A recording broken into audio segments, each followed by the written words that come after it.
Hello investor. एक दौर था जब दवा सिर्फ इलाज करती थी। आज एनॉल हेल्थ केयर उस इलाज को नई उम्मीद, नई सेहत और नई सफलता के साथ जोड़ रही है। यह आईपीओ सिर्फ एक इन्वेस्टमेंट नहीं है, बल्कि एक कहानी है हेल्थ केयर के फ्यूचर में हिस्सा बनने की। तो चलिए जानते हैं इस कंपनी के बारे में।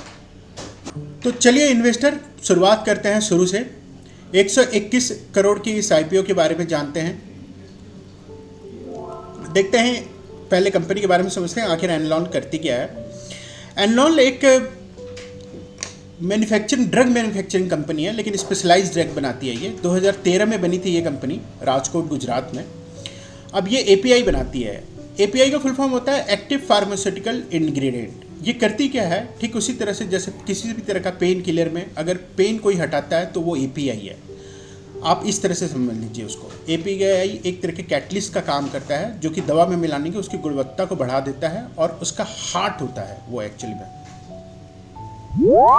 आइए इसकी टीम के बारे में जानते हैं। तो कंपनी में पुनीत रसीदा जी हैं, जो चेयरमैन एंड मैनेजिंग डायरेक्टर हैं। रीना चौधरी जी कंपनी सेक्रेटरी हैं और हितेश मकवाना सीएफओ हैं कंपनी के।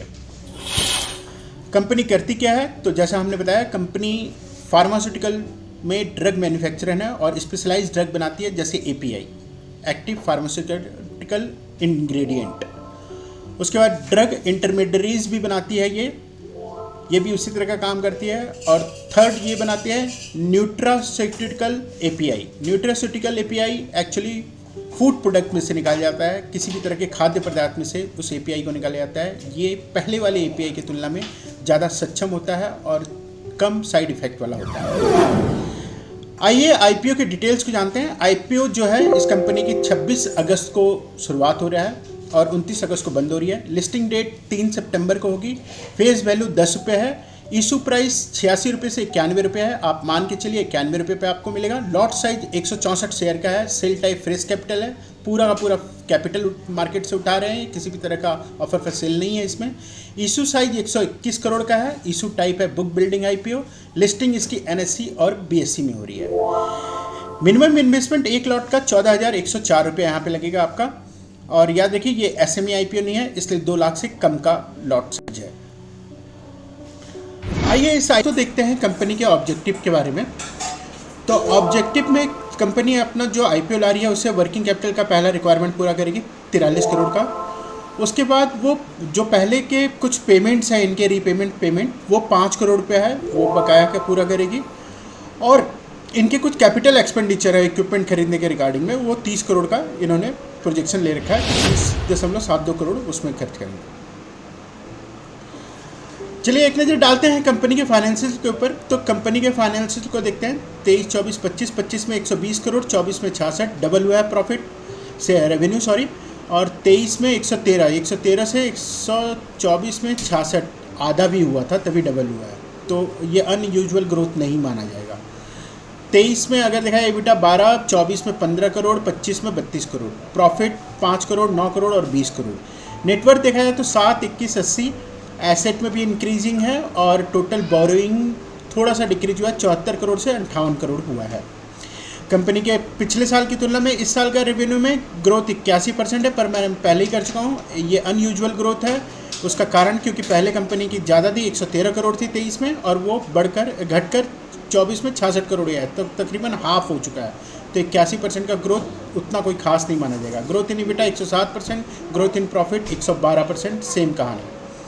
लेकिन 112% का यहाँ पे इसलिए कमाल देना हुआ क्योंकि इन्होंने काफ़ी ज़्यादा ग्रोथ पूरा किया है। पिछले साल 9 करोड़ इन्होंने प्रॉफिट कमाया था, डिस्पाइट ऑफ दिस कि रेवेन्यू डिप गया था, उसके बावजूद भी इन्होंने कमाया था। डेट इक्विटी 0.73 यानी 1 से कम है, ठीक है। आरओई और आरओसीई देखते हैं कंपनी का। तो आरओसीई शानदार है कंपनी का, 40% के आसपास है, और आरओई 21%, बहुत ही बेहतरीन इसका आरओसीई और आरओई है। कंपनी का ईपीएस देखें तो 5 रुपये बैठ रहा है प्री आईपीओ, पोस्ट आईपीओ 3 रुपये 86 पैसे। पी देखें तो 17.67 और पोस्ट आईपीओ 23.57। इंडस्ट्री का पी मैंने निकाला था तो 30 के आसपास बैठ रहा है, उस हिसाब से फेयर वैल्यू 115 रुपये बैठ रही है हमारी कैलकुलेशन से। एक बार पीर कंपनीशन देख लेते हैं। इसका एनुअल हेल्थ केयर का मैंने बड़ा करके यहाँ पे आपको दिखाया। पी रेशियो 17.67 है। नॉक्स का देखिए तो 26 है, एक्विटास का देखिए 58 है, सुप्रिया लाइफ साइंस का 29 है। अब इसमें से क्रोनॉक्स का देखते हैं तो इससे छोटी है रेवेन्यू में और 26 का पी है।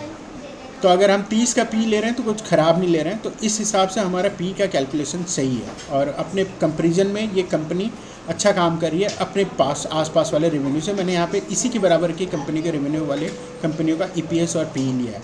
आप देखेंगे ईपीएस भी इस कंपनी का कम है डिस्पाइट इसके कि ये नॉक्स लॉब से ज़्यादा बड़ी है। चलिए जीएमपी पे एक नज़र डालते हैं। तो जीएमपी इसका देखेंगे 23 अगस्त को 18 रुपये पे चल रहा है, तो इस हिसाब से लिस्टिंग 109 है, हमारा कैलकुलेशन 115 सही बैठ रहा है। आइए दोस्तों कंपनी के स्वॉट एनालिसिस को देखते हैं, कंपनी किस हिसाब से स्ट्रॉन्ग, वीकनेस, अपॉर्चुनिटी और थ्रेट पे बैठ रही है। तो सबसे पहले स्ट्रेंथ देखते हैं। तो स्ट्रॉन्ग ग्रोथ है, कंपनी का 81% का तेजी हुआ है रेवेन्यू, जिसका मतलब है कंपनी का तेज़ी से विस्तार हो रहा है। क्वालिटी सर्टिफिकेशन ISO 9001 और GMP इनके पास है और WHO GMP भी प्रमाणित है इनको, मतलब सर्टिफिकेशन मिला हुआ है WHO का। डाइवर्स प्रोडक्ट पोर्टफोलियो है, 65 कॉमर्शलाइज प्रोडक्ट है, 142 कुल प्रोडक्ट है और API फार्मास्यूटिकल इंटरमीडिएटरी और न्यूट्रास्यूटिकल जो हम लोगों ने देखा था उसमें फैले हुए हैं। इंटरनेशनल रेगुलेटरी अप्रूवल इनके पास है, इनके पास ब्राज़ील, चीन और जापान जैसे देशों के साथ एक्सपोर्ट के लिए अप्रूवल है। अपॉर्चुनिटी देखते हैं कंपनी का।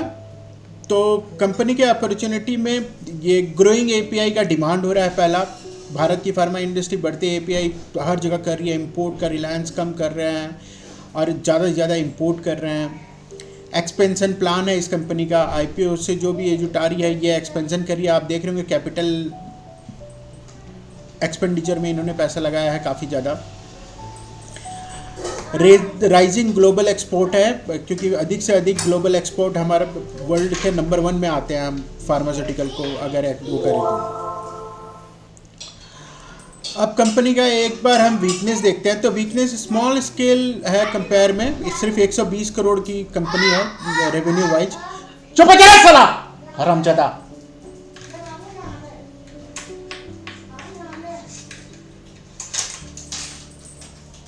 चलिए वीकनेस देखते हैं। तो वीकनेस में स्मॉल स्केल कंपेयर्ड है, कंपेयर टू जायंट में है, क्योंकि 120 करोड़ की इसकी रेवेन्यू है जो कि इंडस्ट्री के बड़े बड़े खिलाड़ियों के मुकाबले बहुत ही कम है। सिंगल मैन्युफैक्चरिंग फैसिलिटी है इनका, केवल राजकोट में ही है एक फैक्ट्री, जो कि साइज और लोकेशन का रिस्क बढ़ा सकता है इसका। ब्रांड रिकग्निशन भी है इसका कम है, दूसरे ब्रांड विश्वास दूसरी बड़ी फार्मास्यूटिकल जैसे बाइकॉन हुआ, सिप्ला हुआ, इन सब के अनुसार इसका कम है। अपॉर्चुनिटी देखते हैं कंपनी का। तो कंपनी API का जैसा डिमांड हमने देखा था बहुत ही ज़्यादा भारत में API को बूस्ट किया जा रहा है बढ़ाने के लिए, एक्सपेंशन प्लान है कंपनी का। इसके थ्रेट्स को देखते हैं। रेगुलेटरी रिस्क है कंपनी का, फार्मास्यूटिकल इंडस्ट्री के बहुत ही ज़्यादा रेगुलेशन रहता है, रूल रेगुलेशन रहता है, किसी भी तरह का ऊपर नीचे होने पे इनको बहुत ज़्यादा रिस्क देखना पड़ेगा। हाई कंपटीशन है, बड़ी बड़ी कंपनियां हैं इस लाइन में API में, तो उनके द्वारा कंपटीशन है। रॉ मटेरियल का प्राइस हमेशा फ्लक्चुएट होता रहता है API में, तो उसका रिस्क है इसके पास। जियो पॉलिटिकल रिस्क है, मैक्सिमम इंपोर्ट होता है API के इंग्रेडिएंट्स, उसके भी छोटे छोटे इंग्रेडिएंट्स हैं वो उसके नेक्स्ट लेवल पे इंपोर्ट होता है। तो दोस्तों ये रहा स्वॉट एनालिसिस। आपको IPO का डिस्कशन पसंद आया तो कमेंट करें, शेयर करें, लाइक करें। Thank you.